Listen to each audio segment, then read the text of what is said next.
This inventory software tutorial explores 4 different scenarios for entering weight information manually. Normally, pressing Read Scale brings in the weight from a connected scale. In our first example, let's say a delivery is made where the weight was reported by the delivery truck. To enter this without having to reweigh it, press the Override button and manually enter the weight. Our second example is the need to manually correct an entry already in the system. Simply press the Toggle Edit button and then manually key in the corrected value. Be sure to press the Toggle Edit button again when you're done.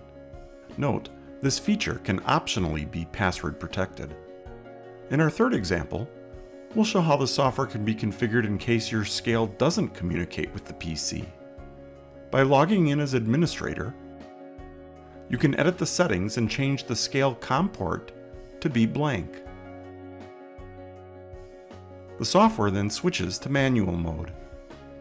Note the Read Scale and Set Scale to 0 buttons are disabled, and the Scale Override button has now become a larger Manual Entry button. Just click it to manually enter in the reading you see on your scale.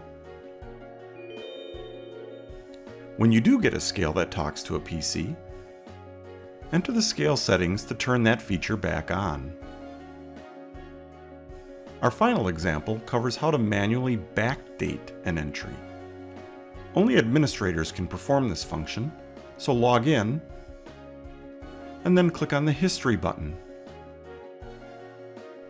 It too has a Toggle Edit button, but as admin, it also now has an Edit Dates box. When checked, the date recorded field instead changes to the entry date. Simply backdate the entries desired.